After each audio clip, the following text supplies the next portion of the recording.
15 වෙනි MCQ එක.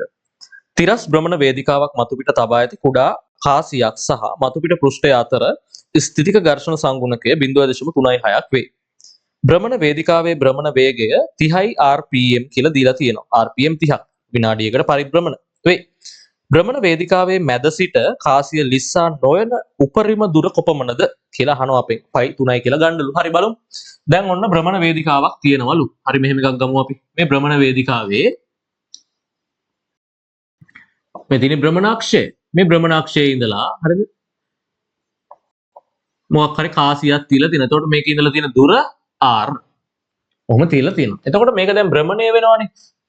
right? භ්‍රමණය වෙනවා. ඔය පැත්තට කොහෙට හරි භ්‍රමණයක් වෙනවා. එතකොට කෙනෙක් භ්‍රමණය වෙනකොට එයා භ්‍රමණ චලිතයක් සිද්ධ කරන්න දැන් හරිද මෙයා කැරකෙනකොට මෙයා යන්නේ වෘත් චලිතයකනේ. මේ ඉන්නේ මෙයා වෘත් චලිතයක යන්නේ.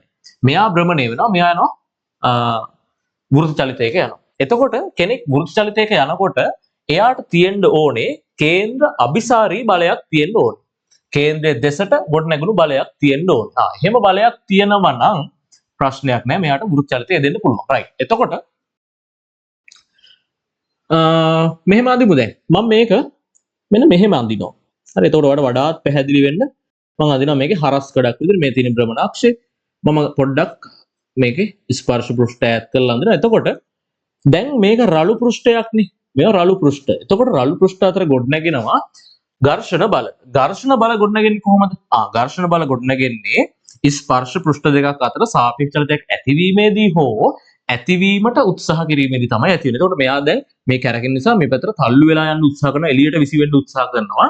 ඒ එළියට විසි වෙන්න උත්සාහ කිරීම නිසා මොකද වෙන්නේ? ඝර්ෂණ බලයක් ඇති වෙනවා. එයි මෙයා මේ පැත්තට චලිත වෙන්න උත්සාහ කරන. ඒ නිසා K මේ පැත්තට යන්න උත්සාහ කරනවා. එතකොට මේ තලය මේ පැත්තට යන්න දෙන්නේ නැහැ. මොකද කරන්නේ? බලයක් ඇති කරනවා මෙහෙට. ඔන්න ඔය ඇති වෙන ඝර්ෂණ බලය. F එක. එතකොට ඔය ඝර්ෂණ බලයට යන්න පුළුවන් උපරිමයක් තියෙනවා. හරිද? ඒක සීමාකාරී අවස්ථාවක් තියෙනවනේ. එතකොට අන්න ඒ අවස්ථාවේදී තමයි උපරිම දුරක් පිහිටන්නේ භ්‍රමණ අක්ෂයේ ඉඳලා. right. එතකොට මෙයාගේ අපි ඊතුරු බල ටිකත් ලකුණු කළොත් අභිලම්බ ප්‍රතික්‍රියාව තියෙනවා. එයාගේ බර පල්ලෙහාට තියෙනවා. මෙයාගේ ස්කන්ධ කීයද තිබ්බේ? ස්කන්ධයන් නම් දීලා නැහැ නේද? හරි. එහෙනම් ඒක කැපිලා යයි. හරි. එතකොට මම දානවා F සමානයි MA කේන්ද්‍රය දෙසට. F සමානයි MA දානවා කේන්ද්‍රය දෙසට. එතකොට ඝර්ෂණ බලය F වෙන බල මුකුත් නැහැ නේ තිරස්ස. MA. හරි. දැන් ත්වරණය ලියනකොට ත්වරණයට සම්බන්ධයක් තියෙනවා. ත්වරණය කියලා කියන්නේ A සමානයි R ඔමෙගා වර්ග කියලා මට ලියන්න පුළුවන්. right. මේ R ඔමෙගා වර්ග කියන එකේ ඔමෙගා කියන්නේ කවුද? right. එහෙනම් ඒක හොයාගෙන ඉන්න ඕන ඔක්කොම කලින් මොකද මේ ගානේ ඔමෙගෙන් දීලා නැහැ. භ්‍රමණ ශීඝ්‍රතාවය rpm 30යිලු. භ්‍රමණ ශීඝ්‍රතාවය rpm 30යිලු මිනිත්තුවට වට. හරිද? එතකොට ඔමෙගා එක හොයාගත්තොත් ඔමෙගාට තියෙන සූත්‍රයක් මෙතනින් ලියන්න.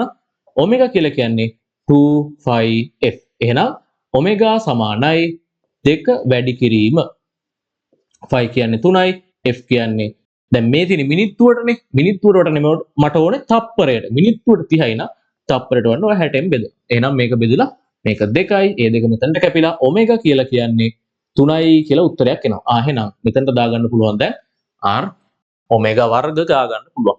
මේ f කියලා කියන ඝර්ෂණ බලයනේ. ඝර්ෂණ බලයට තියෙනවා mu r mr ඔමෙගා වර්ග. එහෙනම් mu r කියලා කියන්නේ mg. r සමානයි mg ට. එහෙනම් mu mg සමානයි mr ඔමෙගා වර්ග. එහෙනම් m ට m කැපිලා යනවා. හරි. මම ඔක මෙතනට ගේන්න සුළු කිරීම. මගෙන් අහන්නේ r හොයන්න කියලා. දුර හොයන්න කියලා. එහෙනම් r මම උත්ත කරගන්නවා. එහෙම වුණොත් mu g බෙදීම ඔමෙගා වර්ග කියලා තමයි එන්නේ. හරි. සුළු කරමු දැන් හිමින් සැරේ. mu කියලා කියන්නේ 0.3යි 6යි කියලා ගාන දීලා තිබ්බා. මේක 10යි. හරි. එතකොට ඔමෙගා වර්ග කියන්නේ 9යි. 9ෙන් බෙදමු. එහෙනම් 0.4යි. එහෙනම් ඔයාට එනවා 0.4යි මීටර කියලා තමයි එන්නේ. හරි. මීටර 0.4 කියන උත්තර දීලා තියෙන්නේ සෙන්ටිමීටර වලින් තමයි දීලා තියෙන්නේ. එහෙනම් මේක සෙන්ටිමීටර 40ක්. සෙන්ටිමීටර 40 උත්තරේ විදිහට තියෙන්නේ උත්තරේ 4. එතකොට මට මෙහෙම හදලා මේක දාගන්න පුළුවන්. හරි.